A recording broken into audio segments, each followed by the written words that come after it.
नमस्कार दोस्तों। ये लाइव स्टॉक असिस्टेंट का पेपर है 2016 वाली भर्ती का। इसके जीके का जो 40 क्वेश्चन है राजस्थान जीके का वो देख चुके हैं अपन।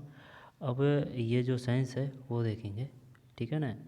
हल्के में मत लेना, क्योंकि 2024 की जो पशु परीक्षक की भर्ती हुई है ना, वहाँ से सेम टू सेम क्वेश्चन उठ के आए हैं पेपर में से। जैसे कि एंथ्रेक्स क्या है, ठीक है ना, वो क्वेश्चन मिलेगा आपको 69 पे, 69 में। चलते हैं। अस्थि के छिद्र जिनमें रक्त वाहिकाएँ या तंत्रिकाएँ गुजरती है कहलाती है। 41 कुल है। ऑस्टियोलॉजी अध्ययन है अस्थियों का है, ऑस्टो अस्थि। अब साइंस सब एग्ज़ाम में आती है, तो सभी एग्ज़ामों के लिए समान दृष्टि से होगी है जिसमें साइंस आती है। आई समझ में। अस्थियों का फिर अस्थि के छिद्र जिनमें रक्त वाहिकाएँ या तंत्रिकाएँ गुजरती है कहलाती है। 42 फोरामेन। अस्थि के छिद्र जिनमें रक्त वाहिकाएँ या तंत्रिकाएँ गुजरती है कहलाती है फोरामेन है। फोरामेन फोरामेन है भाई, फोरामेन। कोशिका का शक्तिग्रह ये वो है माइटोकॉन्ड्रिया है, सही है ना, माइटोकॉन्ड्रिया। फिर ये इसका पता नहीं है ना। गौवंश के पशु में केशुर दंड का सूत्र है 44 में एक है C7TH13LS। चल कोई बात नहीं ना। अग्रपाद में नहीं पाने जाने वाली अस्थि है 45 मेटाटारल्स, ये नहीं पाई जाती है, मेटाटारल्स नहीं पाई जाती है। जबकि ह्यूमरस है, इसके पुला है, मेटाकार्पल्स है, इसके पुला है, मेटाकार्पल्स है और ह्यूमरस है। इसके पुला है, मेटाकार्पल्स है, ह्यूमरस है। अग्रपाद में नहीं पाए जाने वाली अस्थि, जबकि ये तो पाई जाती है, इसके पुला, ह्यूमरस, मेटाकार्पल्स, ये नहीं पाई जाती है। सही कथन है 46। बाएं फेफड़े की तुलना में, भाई ये तो हो गया अपना बायां, ये हो गया दायां। जब 46 में एक है, बाएं फेफड़े की तुलना में दायां फेफड़ा बड़ा होता है, ठीक है 46। पहले कंडेरा जोड़ता है 47। मांसपेशी से अस्थि कंडरा जोड़ता है मांसपेशी से अस्थि। निम्न में शरीर के पाचन तंत्र का भाग नहीं है। पीला नहीं है, ग्रसनी है, गूदा है, मुंह है ना। पीला अलग चीज़ है। अब मूत्र में हीमोग्लोबिन की उपस्थिति कहलाती है हेमेचूरिया। गलत, हीमोग्लोबिनरिया है भैया, हीमोग्लोबिनरिया है ना। रक्त का पीएच मान 7.4 है ना, 7.4। नेफ्रॉन संरचनात्मक एवं क्रियात्मक इकाई है, ये यकृत की है। देखते हैं 51 में, गलत है, वृक्क की है। वृक्क मतलब किडनी, यकृत मतलब लीवर, फेफड़े मतलब लंग्स, वृषण मतलब टेस्ट्स है ना। जब किडनी, वृक्क, किडनी से तो सब जानते हैं, लेकिन वृक्क थोड़ा बहुत भारी भरकम शब्द लग रहा है, यकृत थोड़ा बहुत भारी भरकम शब्द लग रहा है, जबकि लीवर सही है। जब नेफ्रॉन संरचनात्मक एवं क्रियात्मक इकाई है लीवर, किडनी, फेफड़े की। जब 51 में वृक्क यानी किडनी की, किडनी, नेफ्रॉन। मादा के ताव गर्मी में आने पर अधिक सक्रिय प्रभावशाली होने वाला हार्मोन है पामन, एस्ट्रोजन है। बकरी में यौवनारंभ, जब ये कौन सा है 53 में 10 से 24 माह है, 10 से 24 माह है आयु होती है। यार गलत बता रहा है तो इसमें आंसर की मैं अलग देख लिया ना, सॉरी कोई ना। 53 में एक है 4 से 12 माह। बकरी में यौवनारंभ की अनुमानित आय होती है 4 से 12 माह है, क्योंकि भाई साल में 2 बार बह जाती है बकरी, 6-6 महीना के फेर में ना, 6-7 महीना के फेर में। जब 4 से 12 माह है, बकरी में यौवनारंभ की अनुमानित होती है, यानी कि 4 माह से 12 माह की बकरी यौवनारंभ है ना 53। मध्य चक्र को बांटा जा सकता है।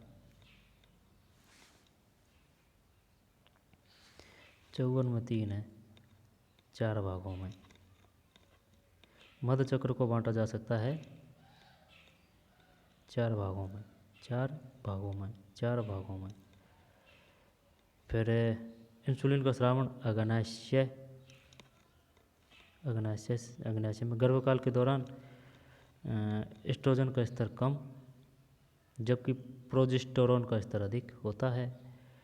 पशुगणना 2012 के अनुसार राजस्थान भारत के कुल ऊँटों का 72% है। 57 नहीं, 82 है, 82। 2012 के अनुसार राजस्थान में भारत के कुल ऊँटों का प्रतिशत 82 है। फिर किसी भी कार्य को करके दिखाने को कहते हैं प्रदर्शन। राजस्थान सबसे बड़ा राज्य स्तरीय पशु मेला है गोगा मेड़ी, गलत है, पुष्कर पशु मेला है, पुष्कर पशु मेला है, पुष्कर पशु मेला है। ठीक है ना। सबसे ज़्यादा पशु भरते हैं नागौर में, पुष्कर अजमेर में है। सर्व साधन रेडियो एकल पृष्ठ पर प्रसार सामग्री कहलाती है। 2 लीफलेट एकल पृष्ठ पर प्रसार सामग्री कहलाती है लीफलेट। प्रसार शिक्षण के चरण होते हैं, पता नहीं भाई, 65 में 4 है, 6। प्रसार शिक्षण के चरण होते हैं। प्रसार मतलब in extent education number of steps in education. प्रसार शिक्षण 62 में 6। फिर किसी कार्यक्रम या योजना की सफलता के लिए आवश्यक है व्यापक प्रचार और जनसहभागिता, दोनों है 63 में। फिर पशुगणना 2012 के अनुसार सर्वाधिक गौवंश उदयपुर जिले में। फिर वह रोग जो नर और मादा दोनों पशुओं में पाया जाता है ब्रूसेलोसिस। वह संक्रामक रोग जो किसी छोटे क्षेत्र में पशुओं की बड़ी संख्या में विशेष तरीके से फैलता है एंडेमिक। फिर जिंजीवाइटिस है, तो मसूड़ों में सूजन। कार्बोहाइड्रेट व वाष्पीकृत वसीय अम्ल के चयापचय में गड़बड़ी से पैदा होने वाला रोग है मिल्क 68 में कीटोसिस है भाई। कार्बोहाइड्रेट व वाष्पीकृत वसीय अम्ल के चयापचय में गड़बड़ी से है ना, कीटोसिस का शरीर के प्राकृतिक क्षेत्र जैसे नाक, मुंह, गुदा से रक्तस्राव विशेष लक्षण है। ये क्वेश्चन आया है सेम टू सेम ऐसे उठ के आया है एंथ्रेक्स का 69। लंगड़ा बुखार रोग का कारक है क्लोस्ट्रीडियम चेबुवाई। हाइड्रोपीविया मुख्य लक्षण है ये हाइड्रो 71। रेबीज का ही है भाई, है ना, रेबीज का ही है। निम्नलिखित रक्त परजीवी रोग नहीं है, 72 में ये नहीं है, जबकि एनाप्लाज्मोसिस है, थाइलेरियोसिस है, बेबीसियोसिस है। इनमें से रक्त परजीवी रोग नहीं है। जब 72 में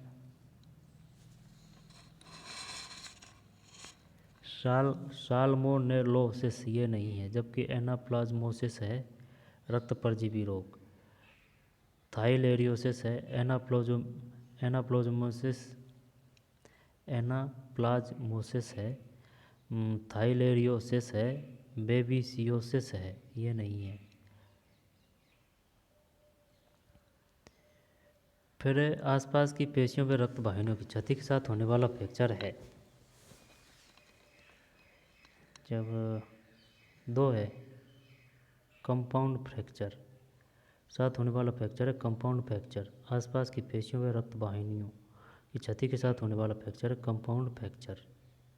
अच्छा ठीक भाई, कंपाउंड फ्रैक्चर है। ऑक्टोलेव के कार्य का सिद्धांत है 3 है उच्च दाब, समझ में आ रही। ऑटोक्लेव के कार्य का सिद्धांत है ऑटोक्लेव 74 में 3 है उच्च दाब वाष्प। ऑटोक्लेव के कार्य का सिद्धांत है उच्च दाब वाष्प ऑटोक्लेव। लिग्नोलोकेन है निश्चेतक। निम्नलिखित में से अनवशोषीय सीवन पदार्थ नहीं है। 2 ये नहीं है, अनवशोषीय सीवन पदार्थ नहीं है। जबकि सिल्क वार्म गट, लिनेन रेशम का धागा। सिल्क वार्म गट है, लिनेन है, रेशम का धागा है। 76 बछड़ों में निष्क्रियाकन हेतु उपयुक्त आयु है। निष्क्रियाकन हेतु उपयुक्त आयु है 77 4 से 10 दिन। 4 से, ये क्या है भाई, इंग्लिश में क्या है, इंग्लिश में बोलते हैं इसको doubling in carpage. Appropriate age of doubling in carpage 4 से 10 दिन है। फिर ट्रोक और कैनुला उपकरण का उपयोग प्राय गौमूत्र के उपचार हेतु किया जाता है। 78 आफरा के ट्रोक और कैनुला। आफरा डॉकिंग से अभिप्राय है, इसका मतलब है बाल खुर 79 खुरपूछ काटना है भाई, डॉकिंग है ना, डॉकिंग। गोलियां तीव्र नोक वाले हथियार से होने वाला घाव है, ये तो वो होगा ना वेदित घाव। यहाँ पर विदर्ण करें या पर वेदित करें, 80 में वेदित है, वेदित घाव। दोनों में सामान्य क्रूड फाइबर होता है दाने में, जब 18% से कम, दाने में सामान्य क्रूड फाइबर होता है 18% से कम। फिर सही कथन है 82 में एक है, चारे में क्रूड फाइबर 18% से अधिक तथा TND 60% से कम होता है। चारे में क्रूड फाइबर 18% से अधिक, चारे में क्रूड फाइबर 18% से अधिक तथा TDN 60% से कम होता है।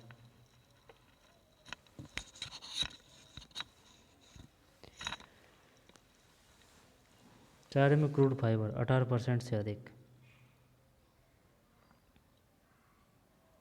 तथा TDN 60% से कम होता है। चारे में TDN क्या होता है पता नहीं। 1 ग्राम वसा के पूर्ण ऑक्सीकरण से उत्पन्न कैलोरी होती है, 83 में 2 है 9.3 किलो कैलोरी। 1 ग्राम वसा के पूर्ण ऑक्सीकरण से उत्पन्न कैलोरी होती है, यानी 1 ग्राम वसा की बात कर रहा है, 9.3 किलो कैलोरी मिल जाती है भाई 1 ग्राम वसा के पूर्ण ऑक्सीकरण से उत्पन्न कैलोरी। सर्वाधिक TDN वाली, ये तो वो है सुबोबल की पत्तियाँ है ना, खेजड़ी की नहीं, वो परदेसी बम्बूर नहीं होती है कि वो है ये TDN, ये तो ये है TDN है, तो TDN का ये आया, तो TDN का मतलब ये है, ये 60% से कम होता है 18% से अधिक। फिर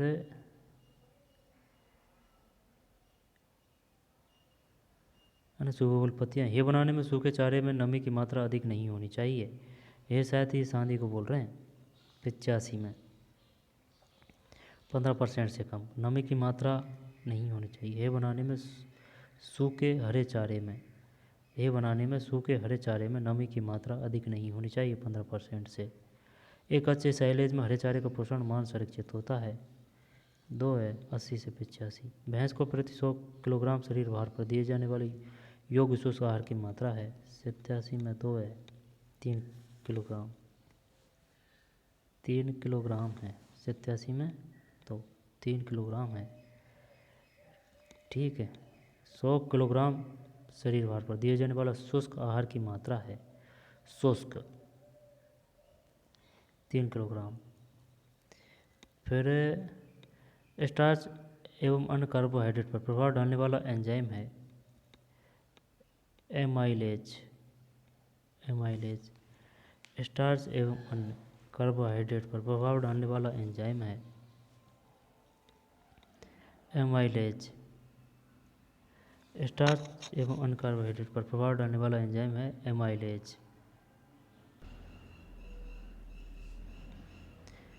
स्टार्च एवं कार्बोहाइड्रेट पर प्रभाव डालने वाला एंजाइम है, एक है एमाइलेज। पशुशाला की सफाई के लिए फार्मूलिन, जब ये वो है 2.5 89 में, है ना। फार्मूलिन का कितना प्रतिशत घोष या डोस काम में लेते हैं? 2.5। डिप्लीटेड पद्धति में कितनी मुर्गियां एक साथ रख सकते हैं? 250। 5 से 7 दिन में चीज़ों में कौन सा टीकाकरण किया जाता है? रानीखेत डिजीज। मुर्गी में होता है 5 से 7 रानीखेत डिजीज। बछड़ों में रासायनिक विधि से सींग रोधन हेतु कौन सा रसायन काम में? ये तो वो है पोटेशियम, नहीं कास्टिक सोडा है, कास्टिक सोडा। कास्टिक सोडा सींग रोधन हेतु कौन सा रसायन काम में लिया जाता है? Caustic soda. 92 में 1। गायों में गलघोंटू का टीकाकरण कब किया जाता है? 93 में मई जून। गायों के गलघोंटू का टीकाकरण, गलघोंटू का टीकाकरण कब किया जाता है? मई जून। मुँहपका व खुरपका रोग किसके कारण होता है? यहाँ पर किन पशुओं में होता है ना? मई जून है। और 92 में 1 है कास्टिक सोडा। मई जून है 93 में। फिर फेरोइंग है 94 में 2। सुअरी में ब्याने की प्रक्रिया फेरोइंग। और राजस्थान की सबसे महीन ऊन वाली भेड़ ये चौकला है 95 में, सही है ना चौकला। ऊँट को प्रतिदिन ये है 20 से 40 लीटर 96, सही है 20 से 40 लीटर। गायों में गुणसूत्रों की संख्या 60 है 97, है ना 60। समसूत्री विभाजन कितनी अवस्थाएं होती है? इसका पता नहीं है भाई। 98 में 3 है 6। फिर अनुवांशिक के पिता में है ये वो है ना जॉन मेंडल आनुवंशिक पिता में है।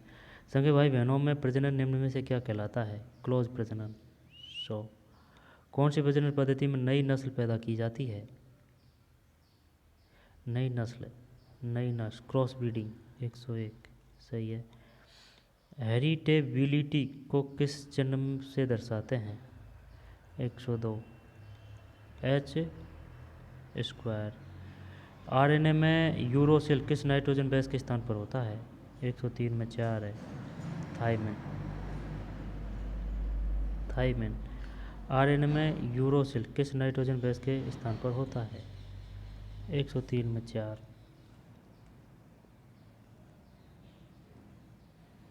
103 में 4 आरएनए में, है ना थाइमिन। डीएनए का मॉडल किसने दिया? ये दिया था वाटसन क्रिक, सही है वाटसन क्रिक। फिर टी आकार का गर्भाशय ये होता है घोड़ी 105 घोड़ी, सही है। निम्न से किस कोटिलीडोन प्रकार की जट नहीं पाई जाती है? निम्न में से किस में? 6 में 1 है भाई घोड़ी में। निम्न में से किस में कोटिलीडोन प्रकार की जट नहीं पाई जाती है? घोड़ी में। जबकि बकरी है, गाय है, भेड़ है, कोटिलीडोन प्रकार की जट नहीं पाई जाती है घोड़ी। वह मादा जो कभी गर्भान्वित नहीं होती कहलाती है 107 में नली पेरा। गायों में बैंक्स डिसीज को कहते हैं? 1 ब्रूसोलिसिस। गायों में बैंक्स डिसीज को कहते हैं ब्रूसोलिसिस।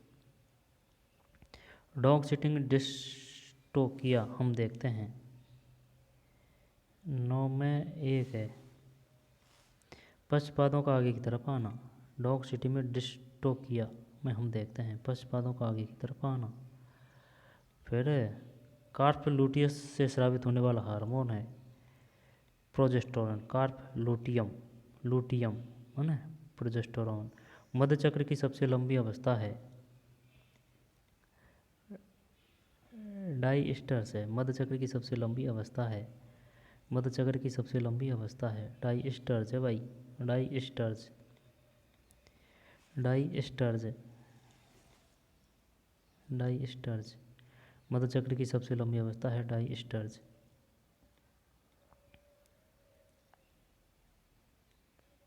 मधुचक्र की सबसे लंबी अवस्था है डाइस्टर्ज। पता नहीं ये क्या है ना। कृत्रिम गर्भाधान के लिए एक मिनस्ट्रम कितनी सीमन की मात्रा होती है? 112 में 0.25 ml। औषधियों स्रोत एवं पहचानने के अध्ययन हेतु किए जाते हैं उसे कहते हैं फार्माकोगेनसी। औषधियों में स्रोत एवं पहचानने के अध्ययन किए जाते हैं उसे कहते हैं फार्माकोगेनसी। उपचार पर्ची में BID का अर्थ है दिन में 2 बार। औषधियाँ जो लाल श्रावण को बढ़ाती है कहलाती है साइलोकोकस। उपचार पर्ची के किस भाग में यह निर्देश होता है कि औषधि कब और कैसे लेनी है?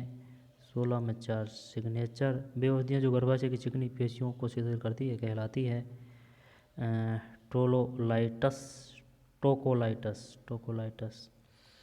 फिर टोकोलाइटस। फिर 18 रक्त में हीमोग्लोबिन का स्तर बढ़ाने के लिए किस प्रकार की औषधि उपयोग में ली जाती है? ये हीमोटिनिक्स है, हीमोटिनिक्स है ना, ये नहीं आएगा, हीमोटिनिक्स। सांप के जहर की बहुत अच्छी प्रति होती है पोटेशियम परमैंगनेट, पोटेशियम परमैंगनेट। कौन से धातु का यौगिक पशु को देते हैं जिसमें शरीर में विटामिन B12 के निर्माण में सहायता मिलती है? 120 में कोबाल्ट क्लोराइड। ये था भाई ये पशुधन सहायक का पेपर था, पशुधन सहायक 2016, यानी कि लाइव स्टॉक असिस्टेंट पेपर 2016। ठीक, 40 क्वेश्चन थे राजस्थान जी के, वो कर चुके हैं, और ये जो साइंस थी ये भी कर चुके हैं। तो चलिए मिलते हैं कोई और पेपर में। धन्यवाद।